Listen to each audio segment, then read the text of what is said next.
J'aimerais commencer à lire un court passage dans 1 Corinthiens 10. Dans 1 Corinthiens 10, versets 1 à 6.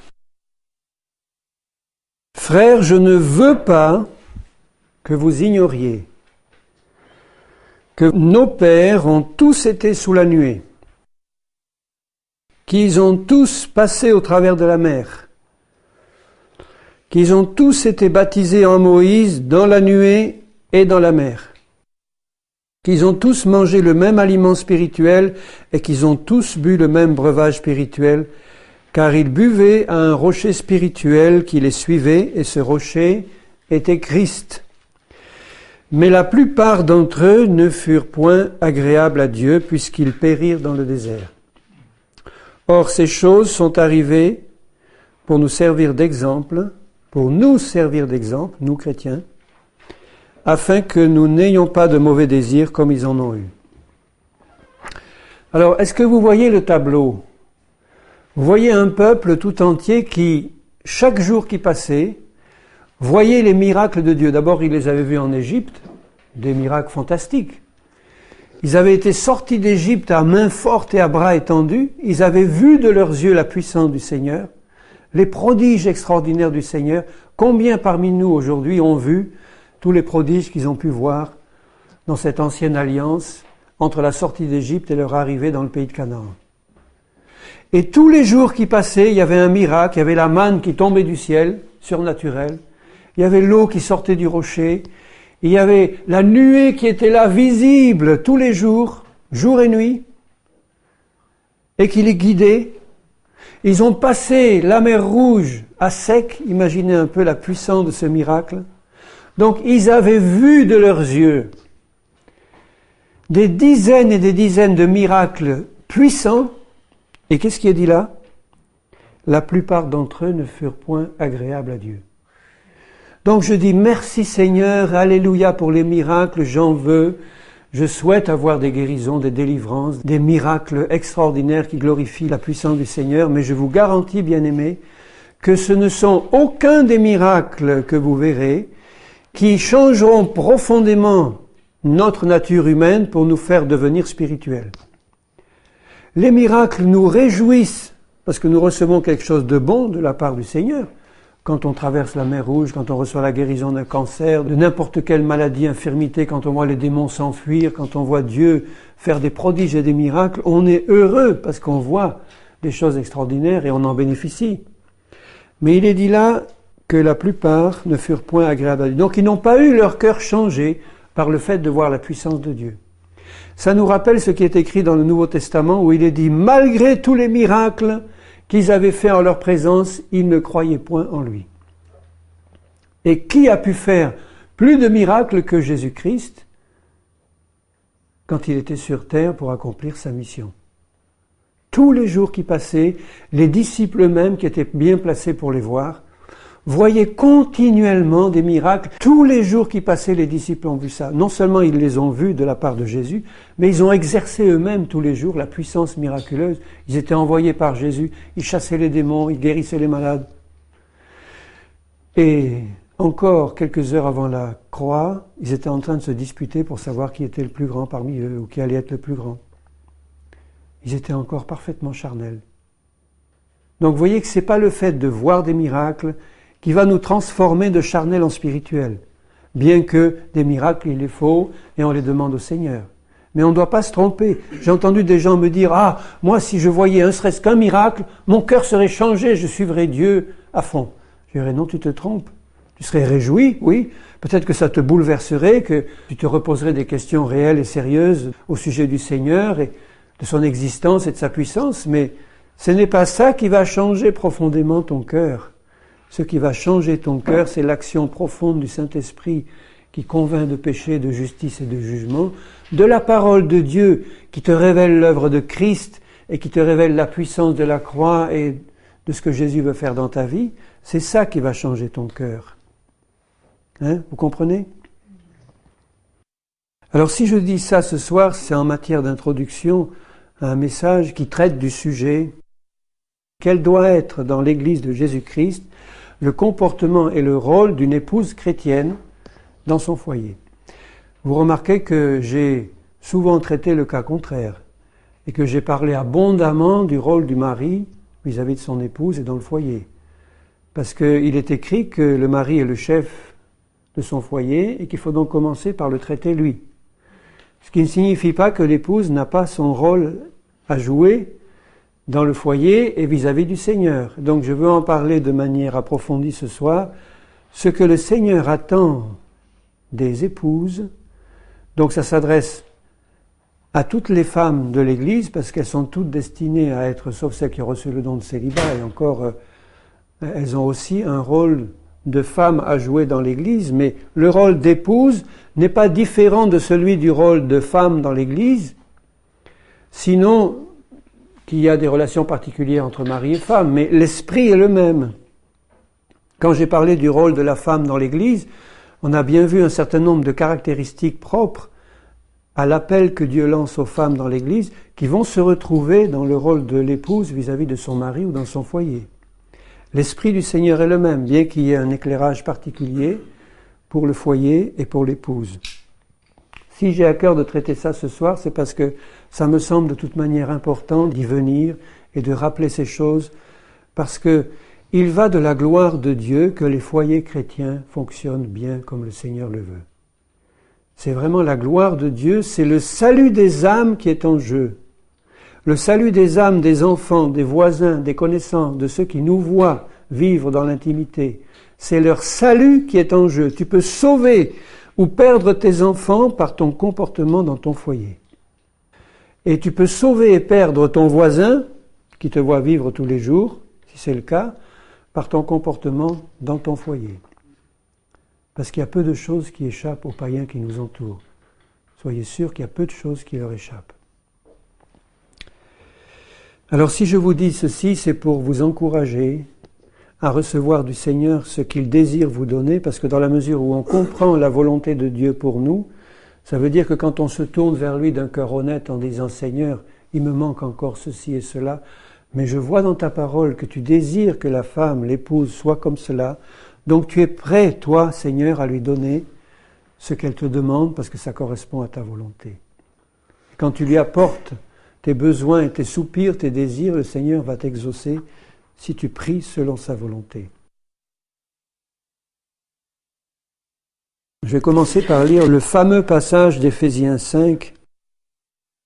Alors ne soyez pas peut-être découragés à l'avance en disant « Oh là là, qu'est-ce que je vais encore prendre ce soir et je vais sortir de là ?» Non, du tout. C'est toujours dans un but d'exhortation, dans un but d'édification que la parole est donnée. Il dit dans 1 Corinthiens 5, à partir du verset 20, « Rendez continuellement grâce pour toutes choses à Dieu le Père au nom de notre Seigneur Jésus-Christ, vous soumettant les uns aux autres dans la crainte de Dieu. » Donc cette soumission générale les uns aux autres s'exerce en fonction de ce que Dieu dit.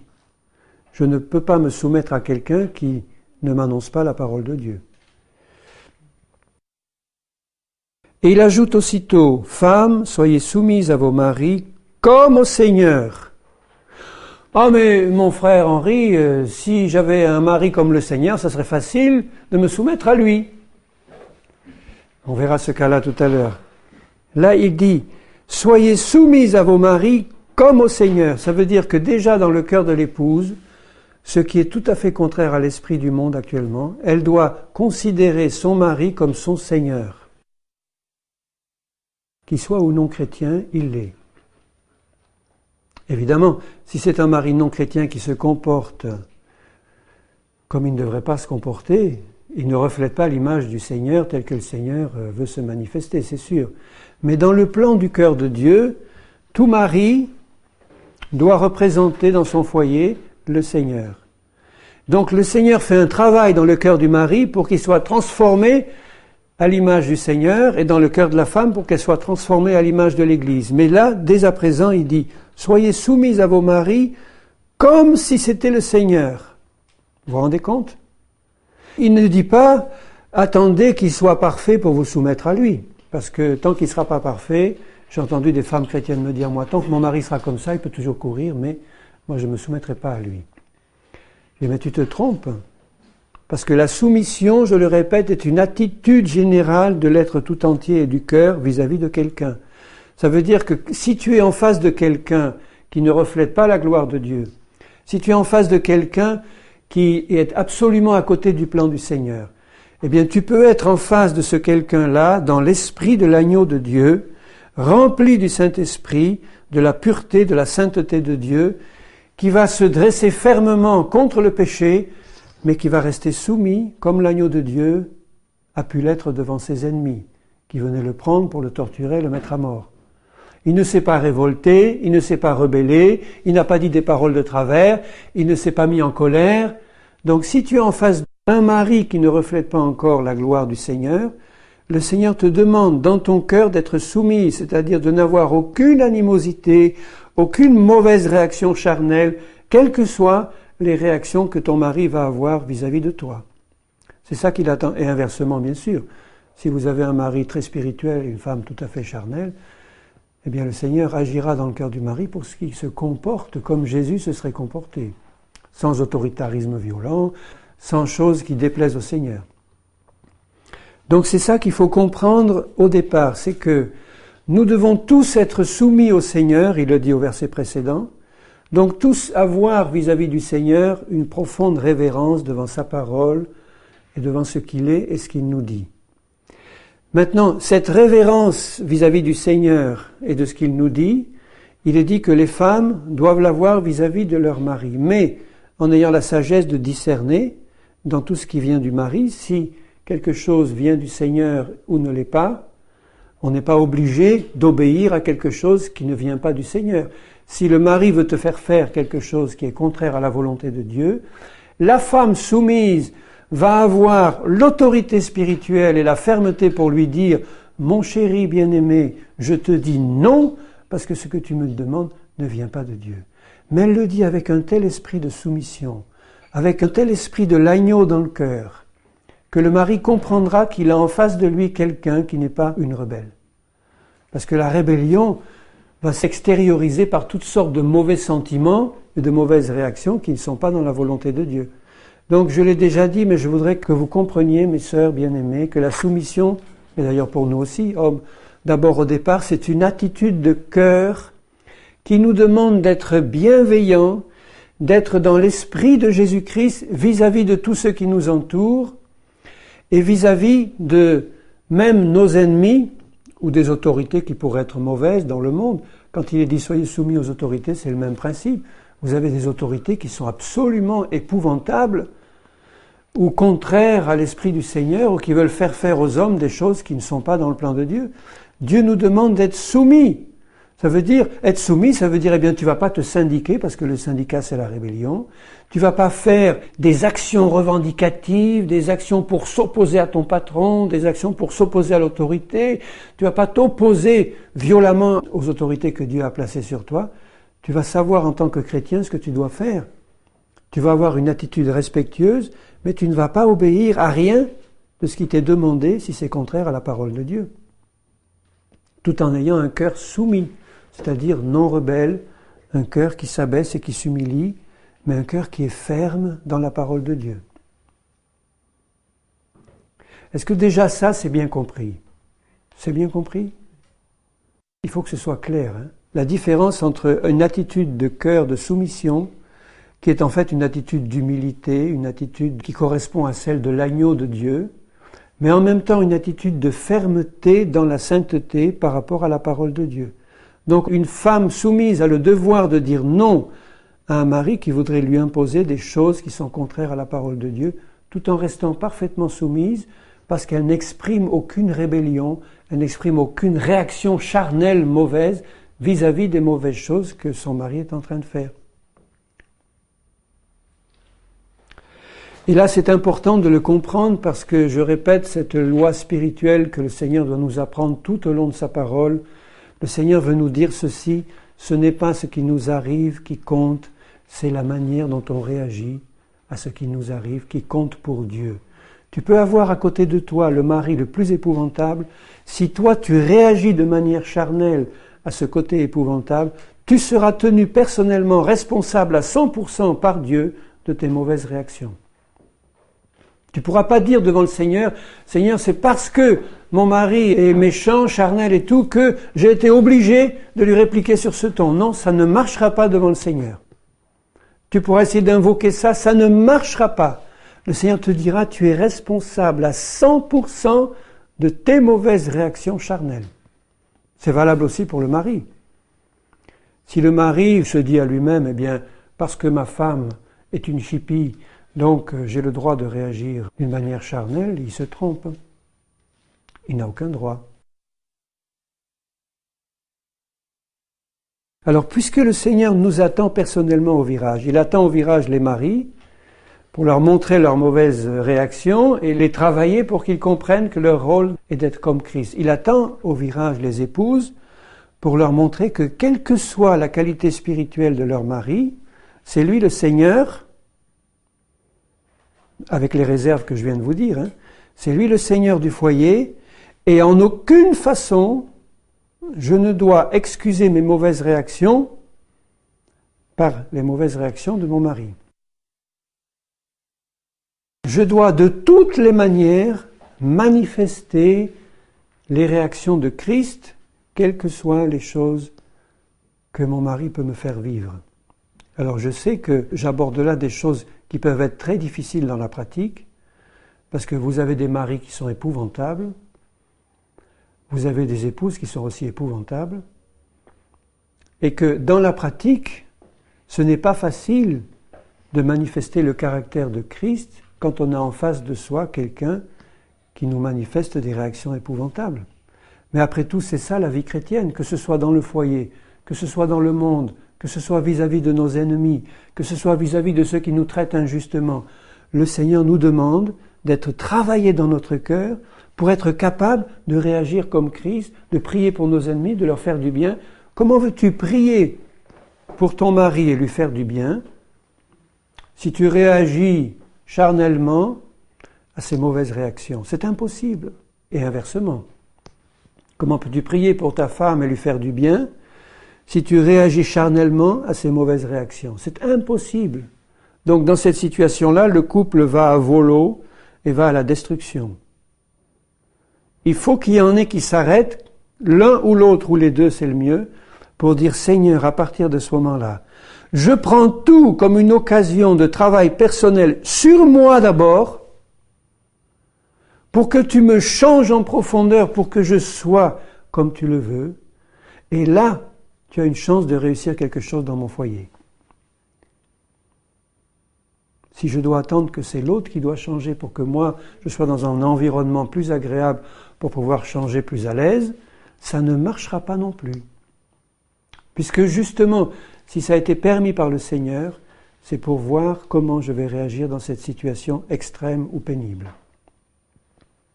Et si j'ai réussi à le faire dans le foyer, bien aimé, j'ai réussi à le faire partout. Parce que le foyer, c'est le lieu de test numéro 1. Quand on a réussi à résoudre les problèmes personnels dans le foyer, on est capable de les résoudre partout dans le monde. Vis-à-vis des pires de nos ennemis. Les pires haines qu'on peut voir dans ce monde sont entre mari et femme qui ne s'entendent plus. Ou entre frères qui deviennent frères ennemis. C'est là les pires haines que Satan veut développer dans l'Église. Donc si on a réussi à surmonter cela et à le régler dans le Seigneur, eh bien, la plus grande des bénédictions est donnée par Dieu à un couple qui s'entend dans le Seigneur et qui réussit à manifester la vie de Christ dans son couple. Là où deux sont en harmonie dans le cœur, en symphonie dans le cœur pour me demander une chose quelconque, je le ferai, dit le Seigneur. Et quand il pense à ces deux-là, il pense au mari et à sa femme, en priorité. De toute manière, si je n'arrive pas à établir avec ma femme, surtout si elle est chrétienne, une relation de symphonie, est-ce que vous pensez vraiment que j'y arriverai avec quelque autre personne dans le monde? Impossible. Impossible. Ne l'espère pas. Si tu espères trouver une autre âme avec laquelle tu vas pouvoir être en symphonie, Alors que tu n'y es pas arrivé avec ta femme, tu te séduis toi-même, ou ton mari, tu te séduis toi-même. Et ça aboutit à ce qu'on voit, tiens, j'ai trouvé l'âme sœur, je me suis jamais entendu avec ma femme, mais brusquement je trouve l'âme sœur, alors on quitte l'ancienne, on revient avec la nouvelle. C'est une séduction, bien-aimé. Une séduction de l'ennemi qui ne mène à rien qu'à l'enfer, qu'à la destruction. Parce que ce qu'on n'a pas réussi à faire dans son couple, on ne réussira pas à le faire dans le nouveau. En tout cas, en étant en désobéissance par rapport à ce que le Seigneur dit. Car le mari est le chef de la femme, le chef c'est-à-dire la tête, comme Christ est le chef de l'Église qui est son corps et dont il est le sauveur. Donc, le rôle du mari par rapport à sa femme, c'est d'être en quelque sorte l'image du sauveur de son épouse. Voyez la responsabilité en passant des maris. Le mari doit agir comme le sauveur de sa femme. Et un sauveur, c'est celui qui donne sa vie pour sa femme. Comme Christ a donné sa vie pour l'Église, son épouse. Donc l'esprit du sauveur doit animer le mari, et l'esprit de l'épouse Église doit animer l'épouse du foyer. Or de même que l'Église est soumise à Christ, remarquez le « est ». Il n'est pas dit que l'Église sera un jour soumise à Christ ou devrait être soumise à Christ. Il est dit de même que l'Église est soumise à Christ. Ça veut dire, bien-aimé, que si dans ta marche chrétienne, tu n'es pas soumis à Christ, tu ne fais pas partie de l'Église de Jésus-Christ. Parce que l'Église, qui est composée de ceux qui sont vraiment soumis à Christ, elle est par définition soumise à Jésus-Christ. Ça ne veut pas dire qu'il ne puisse pas y avoir des difficultés, des chutes, mais ça veut dire que dans le fond du cœur, dans l'Église de Christ, il y a en numéro 1 le désir intense, profond d'obéir en tout à son Seigneur, de lui être entièrement soumis en tout, de recevoir la révélation de ses paroles, pas pour le plaisir de la connaissance, mais pour entrer dans la soumission. Père, non pas ma volonté, mais la tienne. Donne-moi la révélation de tes paroles parce que je veux marcher dans ta parole. Je veux t'être soumis, t'obéir, tout. Faire ta volonté. Donc, puisque l'Église est soumise à Christ, les femmes aussi doivent l'être à leur mari en toutes choses. En toutes choses. Avec la réserve que j'ai indiquée précédemment, si tu as un mari qui n'est pas spirituel, qui veut te faire des choses contraires à la parole, tu restes soumise, tu ne fais pas d'esclandre, à la limite tu ferais mieux de te taire, de rien dire, mais tu ne vas pas faire, quel que soit le coût que ça représente pour toi, le prix que tu vas devoir payer, en injure, en mauvais traitement, tu ne vas pas faire quelque chose que Dieu interdit si ton mari te le demande. Avec cette réserve importante-là, eh bien les femmes, les épouses doivent être soumises à leur mari en toutes choses. T-O-U-T-E-S, toutes choses, sans une seule exception. Est-ce que cela veut dire qu'il faut être une carpette et rien dire, et ne jamais discuter, et ne jamais partager sa conviction? Pas du tout. J'ai exhorté il n'y a pas très longtemps une épouse chrétienne dans un foyer qui marche bien, mais qui me disait, en conversation comme ça, à propos de quelque chose, d'une direction à prendre, et qui me disait, mais moi, je ne veux rien dire à mon mari, j'attends que Dieu lui parle. Je dis, mais toi, est-ce que tu as une conviction personnelle quant à la direction? Elle dit, oui, moi je l'ai à 100%. Lui, il l'a pas, j'attends que Dieu... Je dis, mais ton devoir, bien-aimée sœur, c'est de lui partager ta conviction, sans faire le forcing, mais de lui dire, voilà, moi j'ai ça sur le cœur, vraiment, j'ai cette conviction-là. Je la partage parce que j'ai vraiment le sentiment que ça vient de Dieu. Maintenant, je te la donne, et puis toi tu pries, et puis on va prier ensemble. Et, tu vois, c'est comme ça que on peut avancer ensemble dans la connaissance de Dieu. Donc une soumission parfaite en toutes choses ne veut pas dire qu'on ne doit jamais discuter, qu'on ne doit jamais parler, qu'on ne doit jamais échanger. Il y a des moments où c'est pas possible parce que le mari ne le permet pas. Mais dans ce cas-là, on se tait. Mais si on sent que l'ouverture est à la discussion, à ce moment-là, je partage ce que j'ai sur le cœur, je te le dis, et je te dis que ce que tu es en train de faire ou d'envisager n'est pas bon du tout. Et je te dis que si tu vas sur cette direction, dit l'épouse soumise, tu vas à une catastrophe. Ça peut très bien se dire entre une femme et son mari. Mais quand ça se dit dans l'amour et dans la paix du cœur, et dans la conviction que donne l'Esprit du Seigneur, eh bien c'est des choses qui passent. Alors que si c'est dit dans la colère et dans l'animosité, ça ne passera pas, ça déclenchera quelque chose de contraire. Et ensuite, il s'adresse beaucoup plus longuement d'ailleurs aux maris pour leur demander d'aimer leur femme comme Christ a aimé l'Église. Donc ce que je dis à l'épouse ce soir vis-à-vis du mari doit forcément se placer dans le contexte général de la parole et de l'action du mari dans le foyer. Mais là, comme je m'adresse spécialement aux épouses, j'insiste plus sur le rôle de la femme dans le foyer. Dans Colossiens 3,18, « Femmes, soyez soumises à vos maris comme il convient dans le Seigneur. Maris, aimez vos femmes et ne vous aigrissez pas contre elles. » Donc il insiste à nouveau sur la soumission de la femme et sur l'amour du mari pour son épouse. Et c'est toujours ainsi, c'est peut-être curieux, mais le Seigneur ne dit pas « Femmes, aimez vos maris », si, il le dit bien sûr, c'est dans l'esprit de la parole, mais le Seigneur veut insister particulièrement sur la soumission de la femme en revenant constamment sur ce problème particulier en disant aux épouses « Sois soumise à ton mari ». Sois soumise à ton mari. Et il insiste constamment auprès des maris en disant « Marie, aime ta femme ». Il pourrait lui dire « Sois lui soumise dans le Seigneur, si elle t'apporte quelque chose du Seigneur, tu te... » Bon, il dit pas ça, ça va de soi. Mais il dit « Marie, aime ta femme dans le Seigneur, de l'amour de Christ. » Et il dit à la femme « Femme, sois soumise à ton mari ». Il faut croire que le problème des hommes, c'est un manque d'amour, et le problème des femmes, c'est un manque de soumission. Peut-être que dans la nature de la femme, il y a une tendance naturelle qui ne doit pas se retrouver dans le Seigneur, à se rebeller. Mais en tout cas, le Seigneur insiste auprès des femmes chrétiennes et il leur dit « Femmes, sois soumises, sois soumises ».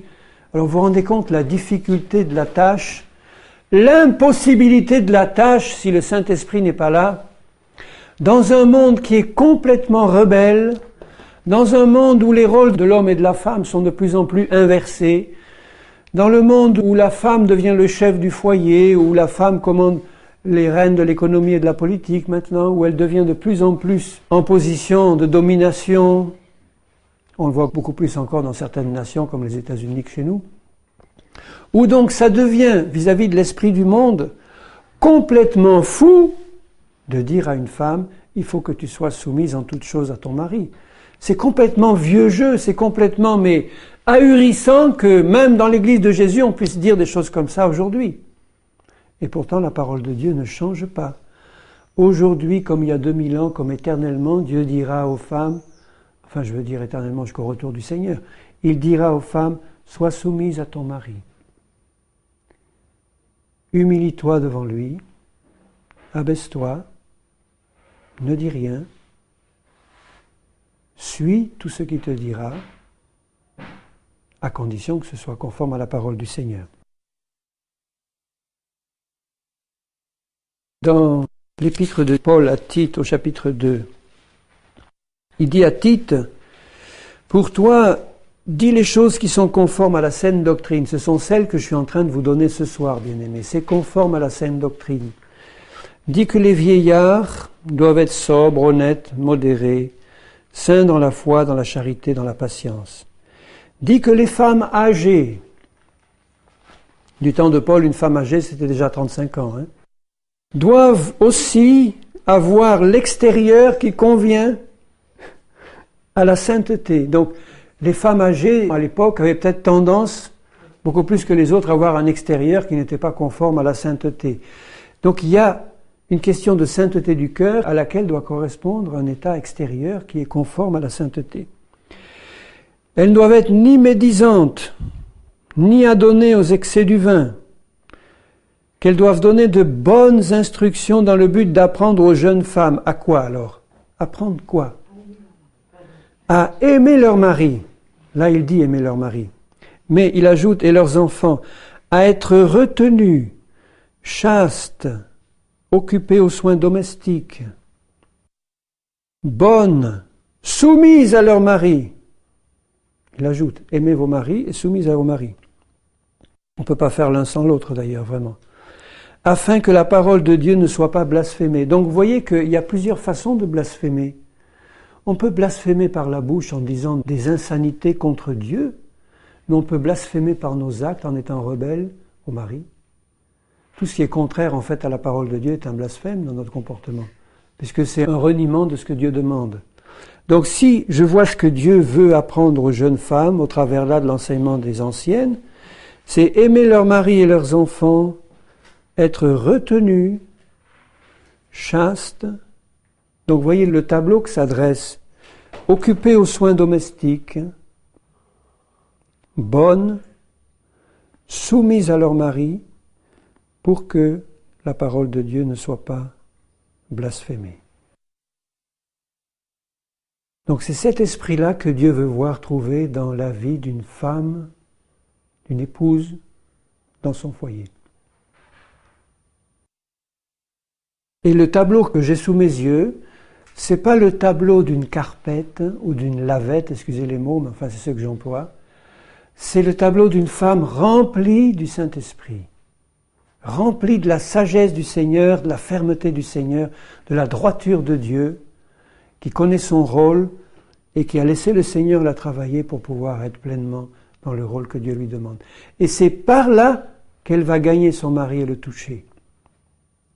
Un mari qui serait épouvantable et qui aurait en face de lui toute la journée une femme remplie du Saint-Esprit qui agirait comme ça, de deux choses l'une, où il craque complètement, enfin je veux dire il craque dans le mauvais sens, il n'en peut plus quoi, il peut plus supporter d'avoir en face de lui cet agneau sans tache. Et là, tout ce qu'il y a de mauvais dans son cœur sera révélé, ou bien alors il craque vraiment spirituellement et il s'humilie devant Dieu en disant, eh bien elle est bien meilleure que moi. Moi, qui suis en principe son Seigneur, et qui devrait donner l'exemple en toutes choses, surtout si c'est un mari chrétien, et qui devrait refléter l'amour de Christ pour son épouse, eh bien j'ai en face de moi une épouse remplie de l'Esprit du Seigneur qui est en train, tout en étant soumise, de me donner des leçons spirituelles. Mais donner des leçons spirituelles, c'est pas passer sa journée à critiquer son mari, ou à lui asséner des versets bibliques ou des coups de Bible sur la nuque, ou de lui dire ce que tu es en train de faire, c'est pas bien, tu devrais faire ci, tu devrais pas faire ça. Ça, ce sont des paroles de femmes rebelles. Les paroles de femmes soumises, c'est simplement ne rien dire, ou simplement dire des choses qui viennent de la part du Seigneur, parce qu'elles sont dites à propos, elles sont dites sous l'onction du Seigneur, elles sont dites parce que le Saint-Esprit a ouvert sa bouche pour lui faire parler. Des mots qui vont toucher le cœur du mari, parce qu'ils seront dits dans l'amour et dans la sainteté, et que tout son comportement va refléter la gloire de Dieu, et c'est ça qui va toucher le mari.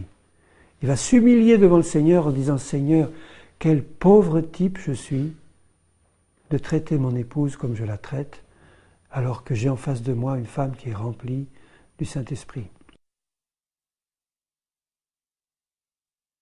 Dans la première épître de Pierre, au chapitre 2, et au verset 11, il dit « Bien-aimés, je vous exhorte comme étrangers et voyageurs sur la terre, à vous abstenir des convoitises charnelles qui font la guerre à l'âme. » S'il y a la guerre dans un foyer, bien-aimés, s'il y a la guerre dans un foyer, ce ne sont que les convoitises charnelles de l'un ou de l'autre qui se manifestent dans une cacophonie de sons discordants. Ayez au milieu des païens et au milieu des chrétiens, je suis au verset 12, 1 Pierre 2,12. Ayez au milieu des païens une bonne conduite. Et la bonne conduite, c'est la conduite conforme à ce que le Seigneur demande de toi. Une bonne, c'est pas le fait d'être bien éduqué, d'avoir une bonne éducation, d'être stylé, de savoir dresser une table ou mettre des fleurs, c'est pas ça. Une bonne conduite, c'est agir comme Dieu me le demande. Afin que là même où il vous calomnierait comme si vous étiez des malfaiteurs, si ton mari, femme chrétienne, va jusqu'à te calomnier comme si tu étais un malfaiteur, eh bien, il remarque vos bonnes œuvres et glorifie Dieu au jour où il les visitera. Ça veut dire que si tu as un mari impossible, Dieu te demande d'être comme Christ pour manifester dans tes bonnes œuvres et ta bonne conduite quelque chose qui va glorifier Dieu et faire glorifier Dieu par ton mari le jour où il va être visité. Parce qu'il va être visité. En te comportant comme Christ veut que tu te comportes, tu vas amasser sur lui des charbons ardents.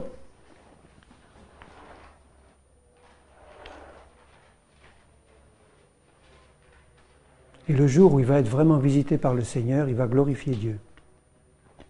Est-ce qu'il peut glorifier Dieu de ton comportement charnel? Non, il ne peut pas. Mais il peut glorifier Dieu de ton comportement spirituel et soumis et rempli du Saint-Esprit, et il ne pourra le faire que le jour où il va être visité par Dieu, bien sûr. Mais voyez ce qui est dit là, que si nous avons une bonne conduite au milieu de ceux qui sont à côté de nous, qui n'en ont pas, ils vont être visités, parce que le temps qui est employé, c'est le futur. Le jour où il les visitera. Ça veut dire que ton comportement de femme soumise ne peut pas manquer de faire en sorte que Dieu va visiter ton mari un certain jour. C'est obligé. Tandis que si tu continues à te comporter charnellement vis-à-vis de lui, le Seigneur ne le visitera pas. Et non seulement il ne le visitera pas, mais son cœur s'endurcira et ça finira en catastrophe. Alors choisis. Qu'est-ce que tu choisis? Vous remarquez au passage que beaucoup de choses que j'adresse à l'épouse pourraient très bien s'appliquer au mari aussi. L'esprit, c'est l'esprit de Christ qui doit nous animer tous. Mais je prends le cas d'une épouse qui a en face d'elle un mari qui serait un païen, ou un mari qui serait un chrétien qui serait complètement à côté de son comportement de mari chrétien. Eh bien, je vous assure que là, c'est une promesse précieuse que vous devez garder, épouse, dans votre cœur. Ça veut dire que si vous avez, vis-à-vis de ces païens-là, ou de ces chrétiens charnels, que serait votre mari, une bonne conduite, ils vont être visités et ils vont finir par glorifier Dieu. À condition que vous persévériez dans cette attitude et que même s'ils vous calomnient comme étant des malfaiteurs, ils remarquent vos bonnes œuvres, c'est-à-dire votre comportement semblable à celui de Christ et ce qu'il attend d'une épouse chrétienne. Et ils vont être visités parce que je vous assure qu'on finit par être touché dans notre cœur quand on a constamment en face de nous, à côté de nous, quelqu'un qui, malgré tous les mauvais traitements qu'il peut subir, manifeste jour après jour le caractère de Christ, la patience de Christ, la compassion de Christ, l'amour de Christ. Même les bourreaux qui torturaient les premiers chrétiens et qui les voyaient louer le Seigneur et prier pour leurs bourreaux, finissaient par être touchés dans le fond de leur cœur et à dire « mais c'est pas possible ». Dans le monde, on ne voit pas ça. Dans le monde, on voit constamment la dispute, la guerre, la vengeance de l'un contre l'autre. Tu m'as fait ci, ben moi je te fais ça, et puis ci, et puis ça. On peut avoir le cœur touché comme ça? On ne peut pas. On s'endurcit dans le péché.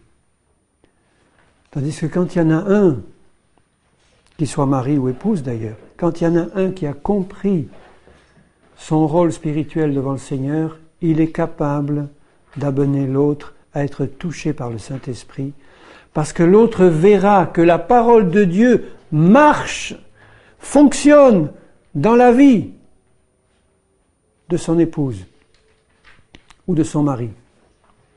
Et puisque ça marche si bien, eh bien Seigneur, moi, j'ai envie d'obtenir ce que rien au monde n'a pu me donner, un changement de ma nature mauvaise pour ressembler à celle qui agit comme ça devant moi. Et il ajoute, donc c'est tout ça dans le même esprit, soyez soumis à cause du Seigneur à toute autorité établie parmi les hommes, au roi, au gouverneur, etc. Et il ajoute au verset 15, donc vous voyez, c'est le même esprit de soumission. Car c'est la volonté de Dieu qu'en pratiquant le bien, vous réduisiez au silence les hommes ignorants et insensés. Alors, épouse chrétienne bien-aimée, est-ce que tu veux réduire au silence ton mari ignorant et insensé, si c'était le cas, eh bien je te donne là la recette du Seigneur. C'est la volonté de Dieu qu'en pratiquant le bien, vous réduisiez au silence les hommes ignorants et insensés. Ça s'applique directement aux maris et aux femmes. Si en tant qu'épouse chrétienne, tu arrives à laisser le Saint-Esprit te changer, te travailler pour manifester le caractère de Christ vis-à-vis d'un mari qui serait ignorant et insensé par rapport à ce que Dieu lui demanderait, eh bien tu vas le réduire au silence. Ça finira par venir. Il y aura peut-être des tempêtes entre-temps, parce qu'il ne pourra pas supporter de te voir comme ça, mais il va être réduit au silence. En tout cas, c'est Dieu qui le dit. Étant libre, sans faire de la liberté un voile qui couvre la méchanceté, mais agissant comme des serviteurs de Dieu. Et il ajoute, donc vous voyez, tout ça se suit, je le suis dans l'ordre. Il vient de parler de la conduite générale des chrétiens au milieu des païens, de la conduite vis-à-vis de toutes les autorités. Ensuite, il parle aux serviteurs, et il dit au verset 18, « Serviteurs, soyez soumis en toute crainte à vos maîtres, non seulement à ceux qui sont bons et doux, mais aussi à ceux qui sont d'un caractère difficile, ce qui est souvent le cas de beaucoup de maris. »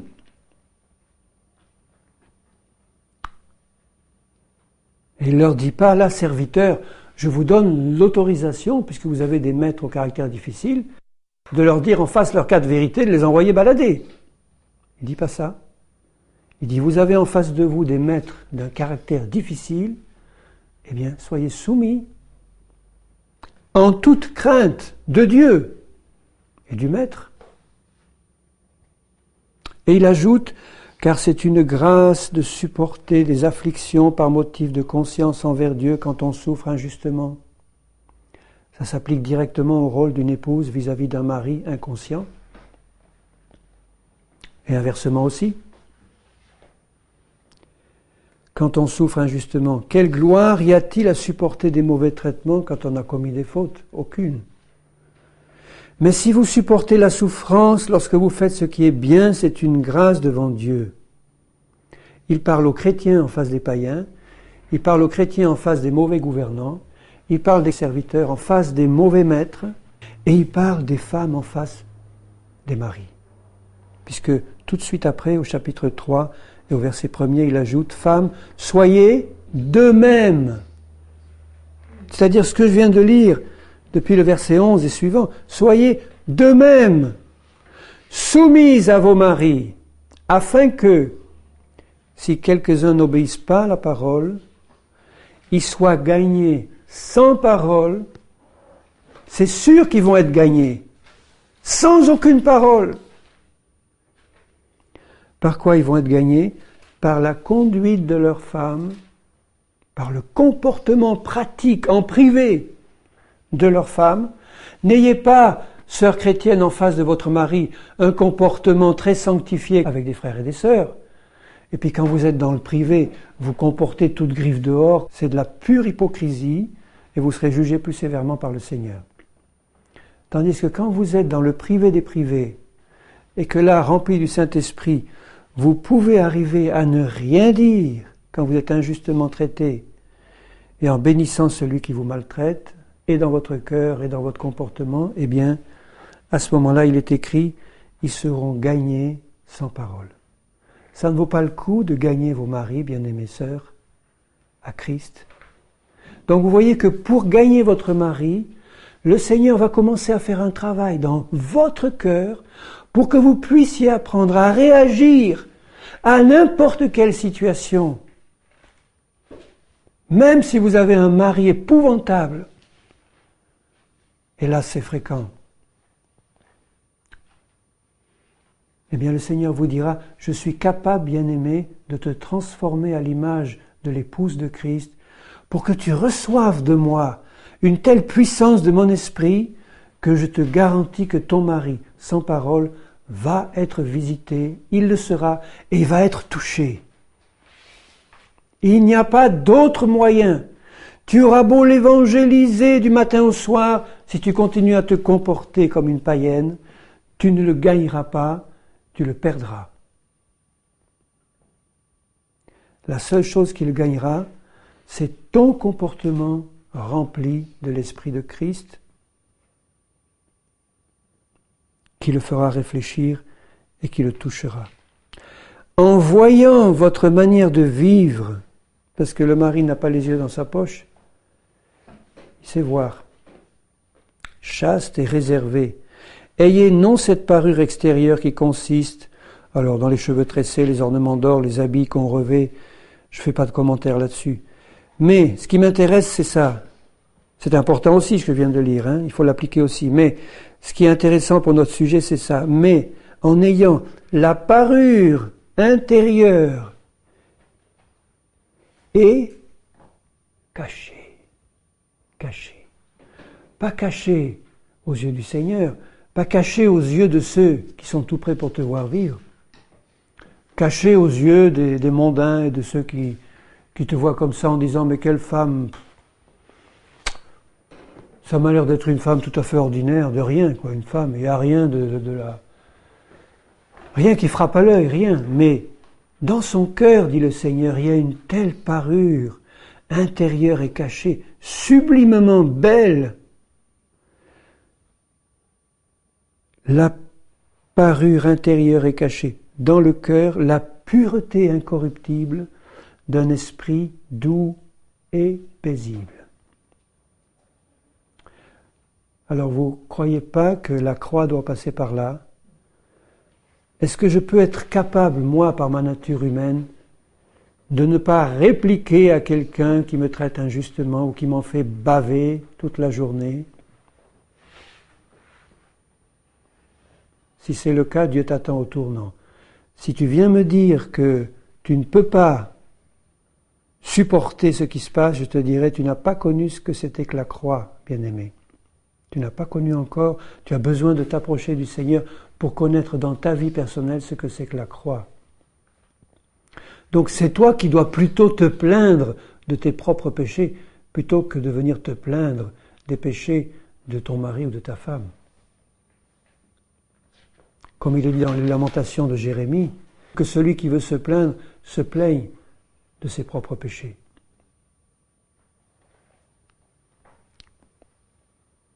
La pureté incorruptible d'un esprit doux et paisible. Est-ce que vous croyez que les maris ne doivent pas avoir aussi un esprit doux et paisible? Et si? Bien sûr. D'ailleurs, ils ne pourraient pas exercer leur fermeté de chef spirituel dans l'amour s'ils n'avaient pas d'esprit doux et paisible, comme celui de Christ. Venez à moi, vous qui êtes fatigués et chargés, car je suis doux et humble de cœur. Le Christ, le Seigneur, le Sauveur tout-puissant, le Maître qui va diriger les nations par une verge de fer, a un esprit doux et paisible. Donc tout ce qu'il fait n'est pas motivé par la colère ou par la vengeance et l'animosité, c'est animé par la sainteté de Dieu et le désir de faire la volonté du Père et d'amener par là les gens à être changés. Cet esprit doux et paisible qui est d'un grand prix devant Dieu. Un grand prix. Ce que Dieu va regarder dans ma vie, c'est pas si j'ai amené beaucoup de gens à la conversion, si aujourd'hui j'ai donné 100 traités ou que j'ai amené 10 personnes à Christ. Il va regarder le Seigneur ce qui a un grand prix à ses yeux. Est-ce que j'ai eu tout au long de cette journée un esprit doux et paisible? Est-ce que la paix de Christ et la douceur de Christ remplissaient mon cœur? Est-ce que j'ai donné le témoignage d'une bonne conduite à tous ceux à qui j'ai parlé? Et dans mon foyer. Ainsi se paraient autrefois les saintes femmes qui espéraient en Dieu, soumises à leur mari comme Sarah, qui obéissait à Abraham et l'appelait son Seigneur. Je ne vous demande pas forcément d'appeler votre mari mon Seigneur, quoiqu'à certains moments ça lui ferait du bien, si c'est dit dans l'esprit, vraiment, et pas comme une boutade pour se moquer. et qu'il appelait son Seigneur parce que c'était vrai. Elle le vivait. C'est d'elle que vous êtes devenues les filles, bien-aimées sœurs, épouses. Vous êtes devenues les filles de Sarah.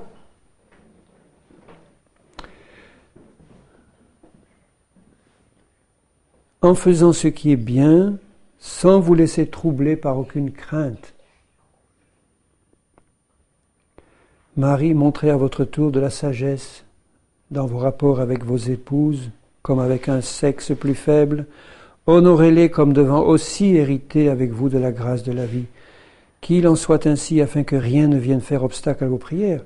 Je ne vais pas développer cet aspect, je l'ai déjà fait, mais je concentrerai plutôt mes paroles sur le rôle de l'épouse.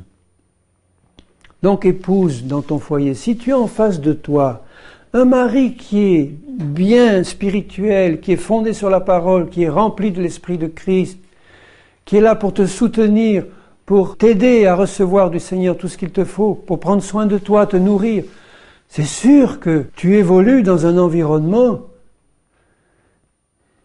qui est bien plus agréable que si c'est l'inverse, si tu as en face de toi un mari païen ou un mari charnel.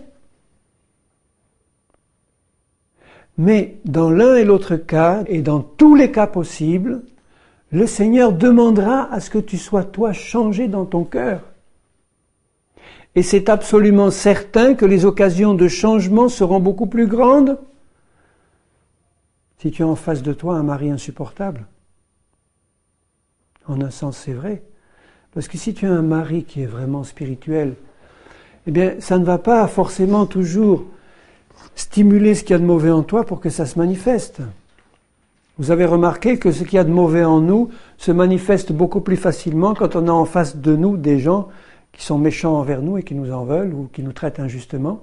Si tu as en face de toi quelqu'un qui t'aime et qui te fait du bien, ce qu'il y a de mauvais en toi ne va pas sortir. Ça va rester caché jusqu'au moment où le loup va arriver. Et là, on va voir ce qu'il y a au fond du cœur, parce que c'est de l'abondance du cœur que la bouche parle. Donc, ce que je dis, je ne le dis pas pour justifier le fait que vous deviez avoir besoin de mauvais maris. Mais je dis simplement que si c'est le cas, eh bien, utilisez cet environnement détestable et pas agréable du tout pour, avec l'aide du Seigneur, grandir encore plus vite dans l'esprit du Seigneur. En disant, Seigneur, tu vois, j'ai pas encore la grâce d'avoir mon mari touché comme je l'espérais ou comme je l'espérerais, d'être en face de moi comme l'image de Christ telle que tu l'attends. Eh bien, en tout cas, tu attends de moi que je sois comme la femme que tu désires, l'épouse que tu désires. Une femme soumise, remplie de ton esprit, qui accepte de s'humilier devant son mari, de ne rien dire quelquefois, d'être injustement traitée tout en lui faisant du bien et en continuant à intercéder, à prier pour lui, sans un mot. Parce que je sais qu'en le faisant, Seigneur, tu vas le toucher. Il va être visité par toi. Et lui aussi va changer. Si c'était l'inverse, si c'était un mari spirituel qui avait en face de lui une femme épouvantable, il raisonnerait de la même manière. Il dirait, je ne vais pas profiter de ma situation de chef pour imposer autoritairement des choses à ma femme, parce que de toute façon ça ne marcherait pas, elle est rebelle et charnelle. Mais ayant compris ce que c'est que le rôle d'un mari spirituel, je vais pouvoir me comporter avec elle dans un esprit doux et paisible et ferme, mais doux et paisible, pour qu'elle puisse être touchée le jour où tu la visiteras par mon comportement à moi, Seigneur. Le principe s'applique aussi. Alors le Seigneur languit, bien-aimé, de voir ses enfants parés de cette parure intérieure et cachée dans le cœur, qui est un grand prix à ses yeux, cette parure qui s'appelle un esprit doux et paisible. Et là, pour la voir, cette parure, il faut passer par la croix. Des chrétiens qui ne vivent pas cela sont des chrétiens qui ont besoin de passer par la révélation de la croix. Et si vous continuez, bien-aimés, à vivre d'une manière charnelle sans passer par la vie de la croix, un jour vous serez détruits et vous mourrez. Quand je parle de mort spirituelle. Parce qu'on ne peut pas, toute sa vie, se dire chrétien et se comporter d'une manière charnelle jusqu'au bout.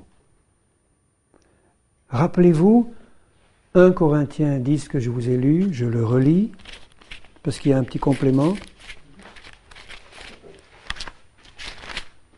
Je reviens là en conclusion. 1 Corinthiens 10, 5. La plupart d'entre eux ne furent point agréables à Dieu puisqu'ils périrent dans le désert. Pour moi, ce n'est pas seulement une image, parce qu'un rebelle qui périt en restant rebelle, où va-t-il ? Il va être admis par la grâce miséricordieuse de Dieu dans le paradis éternel, uniquement parce qu'un jour il a confessé Christ. Ils avaient confessé le Seigneur comme leur Dieu. Ils avaient suivi Moïse. Ils étaient là dans le désert, et puis comme ils étaient en permanence rebelles, ils périrent dans le désert. Et on voit très bien que c'est quelque chose de grave. Ne devenez point idolâtres. Le peuple s'assit pour manger et boire, ils se levèrent pour se divertir. Ne nous livrons point à l'impudicité comme quelques-uns d'eux s'y livrèrent, de sorte qu'il en tomba 23 000 en un seul jour. Où sont ceux qui périrent dans l'impudicité ? Vous croyez qu'ils ont été sauvés ? Moi, je ne le crois pas. Donc, si la mort vous surprend, alors que vous n'avez pas réglé ce problème de la croix dans votre vie, je ne vous garantis pas votre salut, bien-aimés. Je ne dis pas ça pour vous faire peur. Je dis ça pour vous montrer qu'il y a une solution prévue en Christ. C'est la repentance devant la croix. Pourquoi ils se sont comportés comme ça ? Parce qu'ils ne s'étaient pas repentis de leurs mauvaises œuvres. Parce qu'ils ne s'étaient pas inclinés devant le Dieu d'Israël en disant « Seigneur, je reconnais mon péché ». Et au lieu d'accuser mon mari de ses péchés ou ma femme de ses péchés, je n'ai pas reconnu les miens devant toi, je ne les ai pas réglés devant toi, Seigneur. Ne tentons pas le Christ. Tentez le Christ. Vous vous rendez compte jusqu'où ça va ? Une femme qui se rebelle contre son mari tente le Christ. Comme le tentèrent quelques-uns qui périrent par les serpents. Alors si les serpents viennent envahir ta vie ou ton foyer, ne commence pas à lutter, à chasser tel démon ou tel esprit avant d'avoir compris si vraiment tu étais soumise ou pas à ton mari.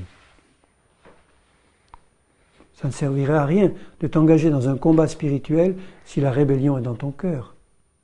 Est-ce que tu crois que ça marcherait ? Non. Les serpents pourraient te frapper. Ne murmurez pas comme murmurèrent quelques-uns d'eux.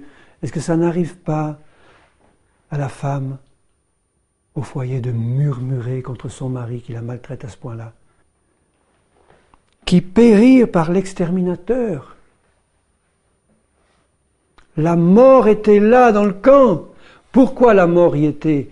Non pas parce que Satan devenait tout à coup plus fort que Dieu, mais simplement parce que la rébellion et la désobéissance étaient entrées dans les cœurs et que ça se manifestait par des actes et des comportements qui déplaisaient à Dieu.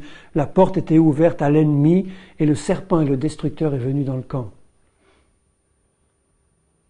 Il viendra dans ton foyer pour le détruire si toi, tu ne veux pas changer personnellement devant Dieu. Pas ton épouse ou ton mari, toi. Et comme je parle aux femmes, je dis, toi, épouse, quel que soit ton traitement, si toi, tu ne veux pas changer pour avoir un comportement semblable à celui de Christ, tu seras détruite et ton foyer avec.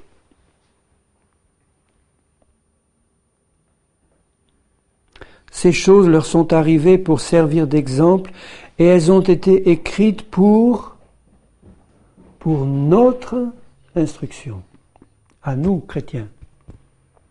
Ne croyez pas que la nouvelle alliance nous protégera des serpents et du destructeur si nous ne voulons pas changer devant Dieu en nous repentant de notre comportement charnel, alors que Christ déjà nous a fait mourir à la croix et qu'il a réglé ça devant le Seigneur son Père par son sacrifice à la croix. Et si je n'ai pas reçu la révélation de ma mort en Christ et de ma résurrection en Christ, je dois la recevoir, c'est ma priorité. Si je n'ai pas reçu la révélation du message de la croix, je dois me placer devant le Seigneur en disant « Seigneur, devant toi, de tout mon cœur, je veux recevoir cette révélation pour l'avoir dans mon cœur et marcher par l'Esprit d'une manière qui te glorifie. » À nous qui sommes parvenus à la fin des siècles. Aucune tentation, c'est-à-dire aucune épreuve, bien-aimée sœur chrétienne, qui est tellement éprouvée par un mari difficile. Eh bien, je te dis là, comme encouragement ceci, aucune épreuve ne t'est survenue qui n'a été humaine, et Dieu, qui est fidèle, ne permettra pas que tu sois éprouvé au-delà de tes forces. Mais avec l'épreuve, il préparera aussi le moyen d'en sortir pour que tu puisses la supporter. Mais tu vois bien dans quel esprit. Tu ne pourras pas supporter l'épreuve si tu n'es pas dans l'état d'esprit qui te permet de la supporter. C'est-à-dire si tu n'as pas laissé la croix faire ce travail en toi, femme chrétienne, dans ton foyer, tu ne pourras pas supporter un mari difficile et l'épreuve sera au-dessus de tes forces parce que tu ne t'auras pas placé sur le terrain du Seigneur. Tandis que si tu as réglé devant le Seigneur ton problème charnel à toi, et que tu dis maintenant, Seigneur, devant l'épreuve qui est en face de moi, je demande ton secours, ton soutien. Dieu dira, cette épreuve-là ne sera pas au-dessus de tes forces, parce que tu as reçu toute puissance en moi pour y passer au travers, parce que tu vis et tu habites en moi. Et j'ai transformé ta vie. Et maintenant, tu peux supporter ça, parce que l'amour supporte tout. La croix a fait son œuvre. Tu es rempli de l'amour véritable de Christ. Tu ne te venges plus, tu ne cries plus, tu ne rouspètes plus. Mais tu es changé à l'image de l'agneau de Dieu, et l'épreuve, tu vas pouvoir la supporter. Sinon, tu ne pourras pas.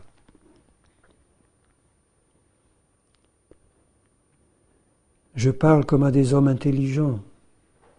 Alors je parle à des épouses intelligentes ce soir, en tout cas des épouses qui veulent recevoir toute l'aide du Seigneur dont elles ont besoin.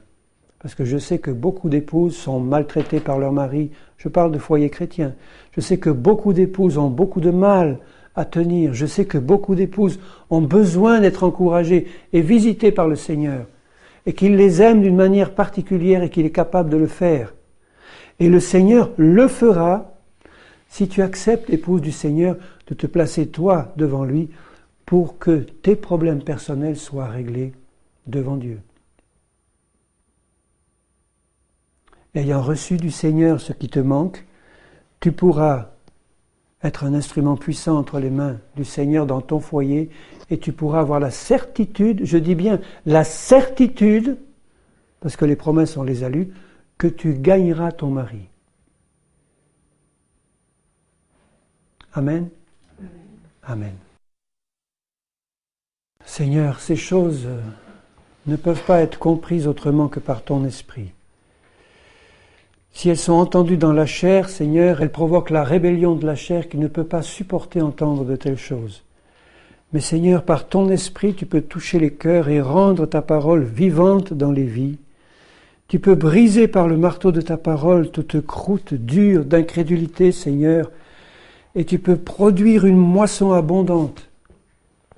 Et je te prie de soutenir, Seigneur, les épouses chrétiennes qui entendent ce message, de parler à leur cœur, de leur permettre d'être intelligentes pour comprendre ce que tu désires et leur montrer que tu es capable de les transformer à l'image de ton Fils, rempli de l'esprit de ton Fils, pour qu'elles puissent gagner leur mari difficile. Seigneur, parle au cœur des maris aussi et montre-leur la responsabilité encore plus grande de se comporter comme Christ envers son Église. Seigneur, que ton esprit soit à l'œuvre dans le cœur des maris comme des épouses pour que les foyers chrétiens soient vraiment des foyers qui glorifient ton nom, devant les enfants, devant les voisins, les parents, tous ceux qui les entourent, pour qu'ils puissent reconnaître que tu as fait en eux quelque chose que le monde ne peut pas faire et qui te glorifie vraiment pour l'éternité. Au nom de Jésus, mon Père. Amen.